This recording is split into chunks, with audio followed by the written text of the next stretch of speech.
So this is my 30th video, and I hope that by this point I've made it clear that I really do like old arcade games. I get a lot of enjoyment out of them. I'm saying that to make it clear that it's not a knee-jerk reaction when I go, I hate Ice Climbers. I find playing it to be like pulling teeth. It's a miserable slog of a game to play that's only better than Urban Champion because it has a germ of a good idea in it. Ice Climbers features the parka-wearing Popo and Nana climbing a mountain. They'll have to jump up between levels, possibly smashing the ice blocks above them to make a hole. The denizens of the mountains try to knock them down. The seals are topi. They were replaced in the US versions by a kind of fuzzy monster. The seals emerge from one side and crawl along the floor until they find a gap. Then they go back to get an ice block to fill it in. Attacking from the air are the Nitopika. Based on the names from the manual, these are the same birds that you'd find in Donkey Kong Jr.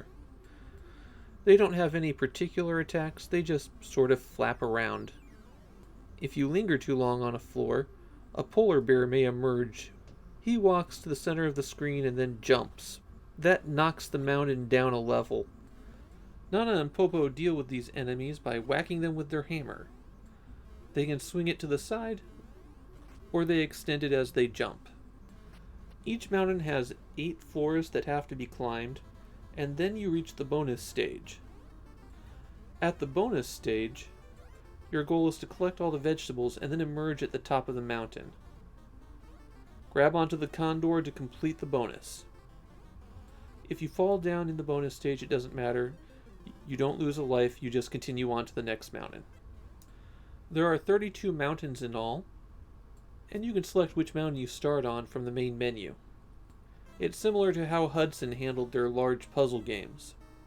There is one difference that occurs when you start from a later mountain.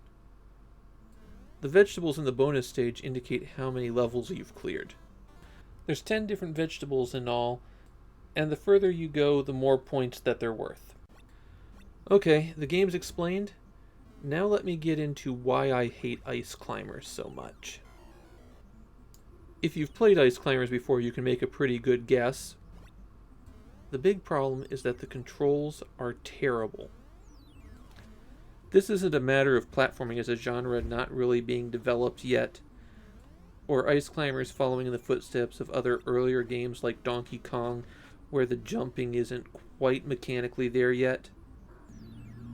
These controls are bad in a way that it actively harms the game. A good example of this, and something that you see in poorly designed platformers to this day, is the priority on the movement. This mostly shows up when you're trying to move on the conveyor belts or the moving platforms.